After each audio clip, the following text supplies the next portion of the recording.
మోహన్ రెడ్డి గారు నమస్కారం, good morning. YCP అధికార ప్రతినిధి గారు మోహన్ రెడ్డి గారు నమస్కారం, గుడ్ మార్నింగ్.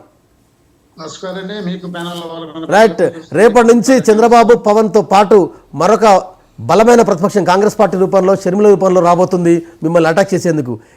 ఎలా చూస్తారు మీరు? నిన్నటిదాకా అన్నం చూశారు, మొన్నటిదాకా తన్నం చూశారు, నిన్న అన్నం చూశారు, రేపటి నుంచి చెల్లిని చూడబోతున్నారు. జగన్మోహన్ రెడ్డి గారు ముందే చెప్పడం జరిగింది, రాష్ట్రంలో ఉన్నటువంటి దేశంలో ఉన్నటువంటి అన్ని పార్టీలను కలుపుకొని వైఎస్ఆర్ కాంగ్రెస్ పార్టీ మీదకి దాడి చేయడానికి ప్రయత్నాలు జరుగుతున్నాయి. అన్ని పార్టీలు, అన్ని మీడియా ఛానళ్లు, అన్ని పత్రికలు, దాదాపు అన్ని కలిసి రాష్ట్రంలో దేశంలో ఉన్నటువంటి అన్ని కలుపుకొని వచ్చి రెడ్డి గారి మీద దాడి చేయడానికి ప్రయత్నం చేస్తున్నారు. ఈ రాష్ట్రంలో ఉన్నటువంటి ఏ పార్టీ కూడా కనీసం వాళ్ళ ప్రతిపక్ష స్థానాన్ని కూడా నిలబెట్టుకోలేని పరిస్థితిలో ఉన్నప్పుడు, జనంలో జగన్మోహన్ రెడ్డి గారికి విపరీతమైనటువంటి క్రేజ్ ఉన్నప్పుడు, ఆ క్రేజ్ ను తగ్గించాలంటే సింగిల్ పార్టీ తట్టుకోలేదనే భయంతో ఉన్నప్పుడు వాళ్ళందరూ కలిసి జగన్మోహన్ రెడ్డి గారి మీద దాడి చేయడానికి ప్రయత్నం చేస్తున్నారు. ఈ ప్రయత్నంలో ఎటువంటి పరిస్థితుల్లో ప్రజలు సహకరించే పరిస్థితి ఉండదు. జగన్మోహన్ రెడ్డి గారి నాయకత్వాన్ని ఈ రాష్ట్ర ప్రజలు కోరుకుంటున్నారు కాబట్టి జగన్మోహన్ రెడ్డి గారు ఖచ్చితంగా ఈ రాష్ట్రంలో ఉన్నటువంటి పేద బడుగు బలహీన వర్గాలకు మేలు చేస్తారన్న నమ్మకం ప్రజల్లో ఉంది కాబట్టి ఖచ్చితంగా 24లో జగన్మోహన్ రెడ్డి గారిని మళ్ళీ మోహన్ రెడ్డి గారు నిన్నటి వరకు రాజకీయాలు ఒక లెక్క, రేపటి నుంచి వైఎస్ఆర్ రాజకీయాల్లో ఇంకొక లెక్క ఉంటుంది. అందరూ అధికారులకు తీసుకొచ్చిన చెల్లి ఇవాళ విపక్ష రూపంలో వస్తుంది, భారమై కూర్చుకుంటుంది. ఏం చెప్తారు మీరు? ఇప్పుడు షర్మిలమ్మ గారు ఆంధ్రప్రదేశ్ వైఎస్ఆర్ కాంగ్రెస్ పార్టీ కోసం కష్టపడ్డారన్న మాట అయితే వాస్తవం. నేను కూడా ఆమెతో పాటు పాదయాత్రలో పాల్గొన్నాను, దానికి కాదని నేను చెప్పడం లేదు. కానీ తర్వాత పోయి ఆమె తెలంగాణలో పోయి వైఎస్ఆర్టీపీ పార్టీ పెట్టుకున్న తర్వాత ఆమెకు ఇక్కడ పార్టీకి సంబంధం లేనప్పుడు, అప్పుడు తర్వాత అన్న జిల్లాలు సపరేట్ పార్టీలు పెట్టుకున్నప్పుడు సపరేట్ గా ఉండొచ్చు.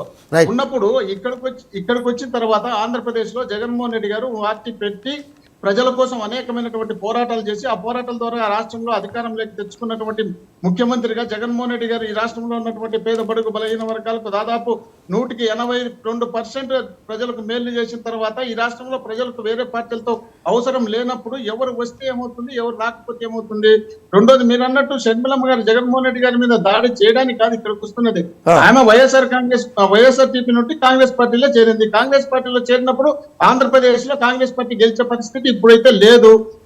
కాంగ్రెస్ పార్టీ చనిపోయిన నుండి బతికించుకోవడానికి వాళ్ళ ప్రయత్నాలు చేస్తున్నారు. ఆ ప్రయత్నంలో షర్మిలమ్మ గారు అయితే ఏదైనా తులసి నీళ్లు పోస్తారనే ఉద్దేశంలో భాగంగా వాళ్ళు తీసుకుంటున్నారు. తీసుకున్న తర్వాత ఆ పార్టీకి ఎంతో పర్సెంటేజ్ పెరగచ్చునేమో.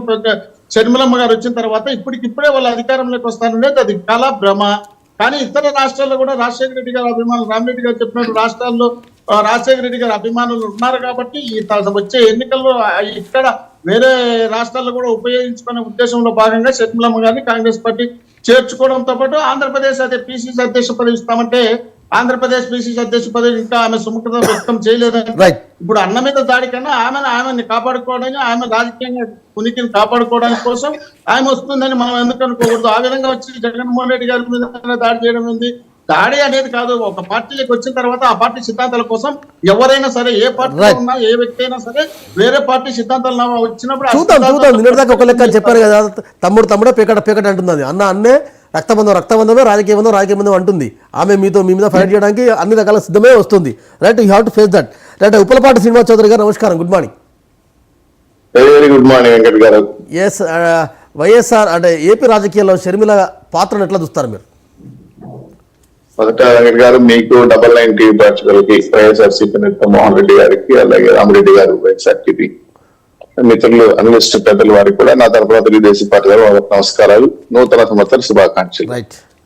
2024 ఆంధ్ర రాష్ట్ర రాజకీయ పరిణామాలు అనూహ్యంగా వేడెక్కుతున్నాయి.